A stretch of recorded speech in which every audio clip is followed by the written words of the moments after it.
తల్లిదండ్రులకి ముఖ్య గమనిక, మన స్కూల్లో చదివే పిల్లలు లేకపోతే కాలేజ్ పిల్లలు 18 సంవత్సరాలు నిండిన పిల్లలు ఎవరైనా బండి మీ పిల్లలు అడుగుతున్నారు అని అంటే దయచేసి బండి కొనివ్వద్దు. ఎవరైనా పిల్లలు అలా మారం చేశారు, మాట వినట్లేదు అని మీ దృష్టికి వచ్చినా మీరు మా ఎన్టీఆర్ జిల్లా పోలీస్ వాళ్ళని అప్రోచ్ అవుతే మేము కౌన్సిలింగ్ చేయడానికి మా పోలీసు వారు సిద్ధంగా ఉన్నారు.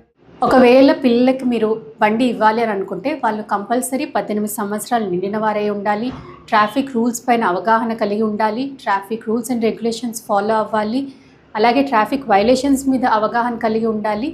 అలాగే ప్రతి బండికి వారికి డ్రైవింగ్ లైసెన్స్ ఉండాలి, రిజిస్ట్రేషన్ సర్టిఫికెట్స్ ఇవన్నీ కంపల్సరీ ఉండేలాగా. అలాగే కంపల్సరీ పిల్లలు హెల్మెట్ పెట్టుకోవాలి, హెల్మెట్ వైలేషన్స్ గురించి తెలుసుకోవాలి, హెల్మెట్ ఉండాలి, హెల్మెట్ క్లిప్ పెట్టుకోవాలి, ఆ తర్వాతే బండిని స్టార్ట్ చేయాలి అన్నది దయచేసి పేరెంట్స్ అందరూ మీ పిల్లలకి ఎన్ష్యూర్ చేయండి. కాలేజ్కి వెళ్ళిన పిల్లలు సేఫ్గా మళ్ళీ మన ఇంటికి రావాలి అంటే ఈ ట్రాఫిక్ రూల్స్ తప్పక పాటించండి.